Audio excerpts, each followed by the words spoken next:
A word from the word within මම අශාන්තේ. දෙවියන් වහන්සේගේ ආලෝකය ප්‍රේමවන්තයනි අප වෙතට එන අවස්ථාවේදී අපි නිහතමානී වෙනවද? යටහත් වෙනවද? එසේත් නැතිනම් ඒ ආලෝකය හමුවේ අපිට ලැබෙන එළිදරව්වට අපි ප්‍රතිචාරයක් විදියට විරුද්ධ වෙනවද? අද දවසේ මා කතා කරන්නා වූ මේ කාරණය කිතුණුවන් වන අපට, ඇදහිලිවන්තයන් වන අපට ඉතාමත් වැදගත් සත්‍යතාවයක් හැටියට මම විශ්වාස කරනවා. ඉතින් දෙවියන් වහන්සේ ඉදිරියේ මේක තව කෙනෙක්ට චෝදනා එල්ල කිරීමටවත්, තව කෙනෙක්ගේ වැරදි අඩුපාඩු සෙවීමටවත් නෙමෙයි. මෙය අපි තුළම අපේ හදවත් ස්වයං පරීක්ෂාවකට ලක් කිරීමට අපි විසින් සිතා බැලිය යුතු ඉතාමත් වැදගත් බයිබලීය සත්‍යතාවයක් හැටියට තිබෙනවා. මෙම සත්‍යතාවය විමසන අවස්ථාවේදී ඔබටත් මටත් ඇතිවිය හැකි ලොකුම ප්‍රශ්නයක් වන්නේ, ඇදහිලිවන්තෙක් නැත්නම් කිතුණුවෙක් මිනිසෙක් හැටියට ඔහු පාපය කරනවා. පාපය කියන්නේ සරල විග්‍රහයක් හැටියට දැක්වුවොත් බයිබලයට අනුව ජේසුස් වහන්සේ එහෙම නැත්නම් දෙවියන් වහන්සේ කැමති වෙන ජීවිත රටාවෙන් අපි ඈත්ව ගමන් කිරීම සහ උන්වහන්සේ කැමති වෙන ජීවිත රටාවට අනුව ජීවත් නොවීම පාපය හැටියට දක්වන්න පුළුවන්. රෝම පොතේ 3:23 සඳහන් වෙන විදිහට සියලුම මිනිසයන් පාපය තුල පවතිනවා වගේම උන් පව් කරලා දේව මහිමෙන් හීන වෙලා ගිහින් තියෙනවා. ඒ වගේම එක යෝහාන් 1:8 කියනවා අපිට පාපයක් නැතයි කියමු නම් අපි අපිවම රවට්ට ගන්නවා. ඒ කියන්නේ අපි හැම දිනම පාපය තුල පවතිනවා. අපි අතින් වැරදි අඩුපාඩු සිද්ධ වෙනවා දෛනිකව. නමුත් ප්‍රේමවන්තිනි, අද දවසේ මා කතා කරන කරුණට අනුව වැදගත්ම සාධකය අපි කරන වරද ඒ වරද දෙවියන් වහන්සේ අපට පෙන්වා දීමෙන් පසුව අපි බයිබලයට අනුව මනුෂ්‍යයන් හැටියට උන්වහන්සේ ඉදිරියේ දක්වන ප්‍රතිචාරයයි.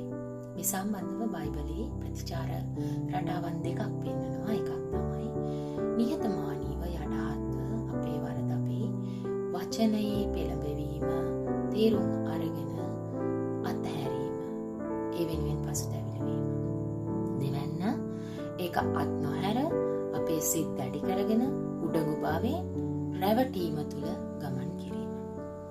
ඉතින් ප්‍රේමවන්තයනි, අද දවසේ මා කතා කරන්නා වූ මේ සරල කොටසින් ස්වාමින් වහන්සේ ඉදිරියේ අපගේ ජීවිත නිහතමානීත්වය තුළ ගමන් කරනවා නම් හිතෝපදේශය 3:34 කියනවා යටහතුන්ට උන්වහන්සේගේ කරුණාව ලැබේ කියලා. කරුණාව කියන්නේ අධර්මිෂ්ඨ වූ පෞකාරෝ මනුෂ්‍යයන් වන අපව ධර්මිෂ්ඨයන් කරන පිණිස කිසිම මිලයක් ගෙවීමකින් තොරව උන්වහන්සේ නොමිලේ අපිට දෙනු ලබන දීමනාවක්. ඉතින් උන්වහන්සේ ඉදිරියේ මෙම දීමනාව ලබා ගන්නවද? එහෙම නැත්නම් උඩඟුභාවය තුල අපේ හදවත් හදභාවයට පත් කරගෙන අපි යක්ෂයාගේ රැවටීමට හසු වෙලා අපගේ ජීවිතේ දෙවියන් වහන්සේ වෙතින්, ඒ වගේම සභාව වෙතින් ඈත් කරගෙන අපි තනිව ගමනක් යනවද? විශේෂයෙන්ම මේ උඩඟුභාවයත් එක්කම අපගේ සිතුවිලි විවිධ පුද්ගලයන්ගෙන් අප වටා ඉන්න ඈත් වීමටත්, ඒ වගේම අපගේ නිවැරදි කිරීම පිළිගැනීම වැළැක්වීමටත්, කියන්නේ අපි නිවැරදි වෙන්න හිතනවා, නමුත් ඒක පිළිගන්න අපි කැමති වෙන්නේ නැහැ. වගේම අපි කැමති නැහැ දේව වචනයට, සත්‍යතාවයට විවෘත වෙන්න. මේ කාරණාවන් කරන කොටගෙන අපි ස්වාමින් වහන්සේ කෙරෙන් ඈත් වෙනවා. ඒ නිසා අපි ලොකු අනතුරක ආධ්‍යාත්මික පිරිහීමකට ගමන් කරනවා. එබැවින් අද දවසේ උන්වහන්සේගේ හඬ ඔබට මට ඇසෙනවා නම් අපගේ හදවත් අපි දැඩි කරගන්න හොඳ නැහැ. අපි අපගේ ප්‍රශ්න පමණක් නෙවෙයි, සත්‍යතාවයට අපි යහපත් ප්‍රතිචාරයක් දක්වන්න ඕන. අපගේ පාපය හමුවේ අපි දෙවියන් වහන්සේ ඉදිරියේ රැවටීම කරා ගමනක් යන්න හොඳ නැහැ.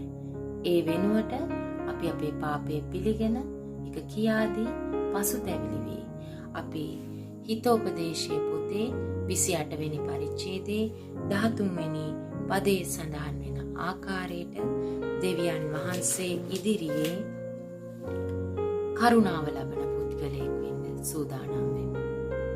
දෙවියන් වහන්සේගේ ආලෝකය අපගේ ජීවිතයට පැමිණෙන අවස්ථාවේදී අපි නිහතමානීව යටහත් එය පිළිගනිමින් යක්ෂයාට විරුද්ධ වෙමින් අපේ ජීවිතය ආශිර්වාදයෙන් පුරවගමු.